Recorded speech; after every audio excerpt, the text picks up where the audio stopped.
Glycolysis का process है वो होता है साइटोप्लाज्म में। तो फटाफट से साइटोप्लाज्म पे क्लिक करते हैं और उस दुनिया में चलते हैं जहां पे ग्लाइकोलिसिस हो रहा है। और एक छठे पोजीशन पे ऑलरेडी था, तो यानी कि बन गए फ्रक्टोज 1,6 बाइफॉस्फेट बच्चों। फॉस्फोराइलेशन होने वाला है, यानी कि यहाँ पे 3 फॉस्फोग्लिसरिक एसिड, 1,3 से सिर्फ 3 फॉस्फोग्लिसरिक एसिड। हाय बच्चों, हेलो एवरीवन। तो आज इस वीडियो में हम करने वाले हैं एक बहुत अमेजिंग कॉन्सेप्ट को याद और विजुअलाइज, जिसका नाम है glycolysis. Glycolysis is partial oxidation of glucose, जो कि हर एक जीव में होती है, एक एनारोबिक प्रोसेस है।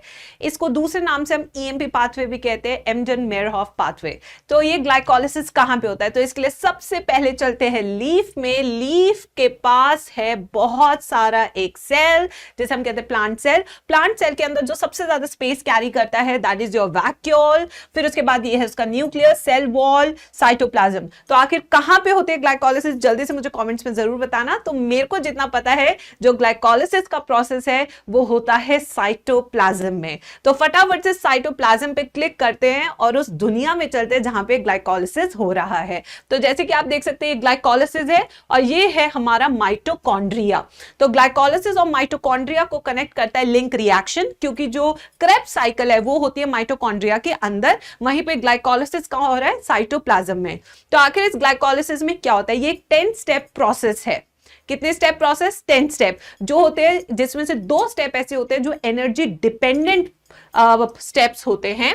तो आइए स्टार्ट करते हैं। तो सबसे पहला अगर हम देखें तो ये है हमारा ग्लूकोज मॉलिक्यूल। ये ग्लूकोज मॉलिक्यूल के पास 6 कार्बन होते हैं, और जब ये 6 कार्बन हमारे एटीपी से जुड़ते हैं तो पहला स्टेप होता है ग्लूकोज 6 फॉस्फेट का। तो यानी कि ग्लूकोज था, ग्लूकोज से फॉस्फेट जुड़ा, जिससे बना ग्लूकोज 6 फॉस्फेट। तो ये फॉस्फेट किस पोजीशन पे जुड़ा बच्चों? 6 पोजीशन पे जुड़ा है, इसलिए ग्लूकोज 6 फॉस्फेट है। और इसको बनाने के लिए जो एंजाइम हमें चाहिए उसका नाम क्या है? हेक्सोकाइनेस। क्या है एंजाइम का नाम? हेक्सोकाइनेस। तो हेक्सोकाइनेस ग्लूकोज से ग्लूकोज 6 फॉस्फेट बना रहे using energy. That's why this step is called as rate limiting step. अगर बॉडी में एटीपी नहीं होगा तो ये स्टेप भी नहीं होगा। तो कहीं ना कहीं एटीपी की जो अवेलेबिलिटी है दैट अफेक्ट्स दिस स्टेप। ठीक है, अब आते हैं स्टेप नंबर 2 पे, जहां पे हमने जो एंजाइम यूज किया है उसका नाम आइसोमरेज है। ये आइसोमरेज एंजाइम ग्लूकोज 6 फॉस्फेट को किस में बना रहा है? फ्रक्टोज 6 फॉस्फेट में। ग्लूकोज 6 फॉस्फेट एक एल्डिहाइडिक शुगर है, जबकि कीटोन ये फ्रक्टोज 6 फॉस्फेट एक कीटोनिक शुगर है। तो number of carbon same, phosphate की location same, it is only the structure which changes. That's why the enzyme used is isomerase. अब इसके बाद जो हम नेक्स्ट स्टेप पे जा रहे हैं, अगर हम उसको देखें तो ये देखिए फ्रक्टोज 6 फॉस्फेट है, फिर से एटीपी आ गया है। अब जो एटीपी कनेक्ट हो रहा है वो फर्स्ट पोजीशन पे हो रहा है और एक छठे पोजीशन पे ऑलरेडी था। तो यानी कि बन गए फ्रक्टोज 1,6 बाइफॉस्फेट बच्चों। क्या बन गए? Fructose 1,6 biphosphate. तो यहां पे 6 कार्बन है, 2 हमारे पास फॉस्फेट है, नाम है फ्रक्टोज 1,6 बाइफॉस्फेट। और इसको बनाने के लिए जो एंजाइम चाहिए उसका नाम है फॉस्फोफ्रक्टोज काइनेज, जिसे हम पीएफ के एंजाइम भी कहते हैं। ठीक है, ये भी हमारा रेट लिमिटिंग स्टेप है, क्योंकि यहां पे भी availability of ATP affects the rate of reaction. तो अगर एटीपी कम होगा तो आपका ये रिएक्शन नहीं हो पाएगा। तो 3 स्टेप क्लियर हो गए बच्चों। अब आते हैं नेक्स्ट स्टेप पे। नेक्स्ट स्टेप पे जो एंजाइम हम यूज कर रहे हैं उसका नाम है एल्डोलेज, और ये एल्डोलेज एंजाइम बंटवारा करता है। कैसे बंटवारा हुआ? हमारे पास 6 कार्बन और 2 फॉस्फेट थे, ये हो गया 3 कार्बन 3 कार्बन, 1 फॉस्फेट 1 फॉस्फेट, और जो 2 मॉलिक्यूल्स बने उनका नाम क्या है? ग्लिसरॉल्डिहाइड 3 फॉस्फेट, और दूसरे का है डाइहाइड्रोक्सी एसीटोन फॉस्फेट। तो यानी एक कीटोनिक शुगर बन रही है और एक एल्डिहाइडिक शुगर बन रही है। हो गया ना बंटवारा, और बंटवारा कौन कराता है? अपने, यानी एल्डोलेजेस। फिर आते हैं इसके नेक्स्ट स्टेप पे।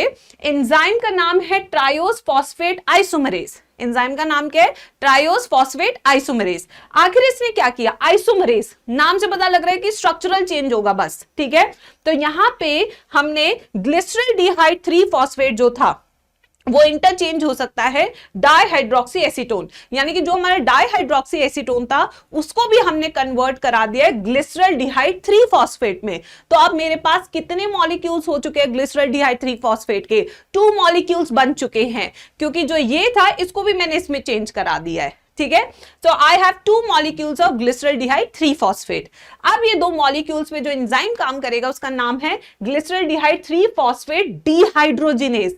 जहां डिहाइड्रोजिनेज वहां पे NADPH2 का प्रोडक्शन, ठीक है। तो यानी कि 1,3-बाइफॉस्फोग्लिसरिक एसिड। तो अब मेरे पास 2 मॉलिक्यूल्स ग्लिसरॉल्डिहाइड 3-फॉस्फेट से अब मेरे पास आ गए 1,3-बाइफॉस्फोग्लिसरिक एसिड। ये भी 2 मॉलिक्यूल्स, 2 से 2 मॉलिक्यूल्स, और यहां पे बनते हैं 2 मॉलिक्यूल्स ऑफ NADH2।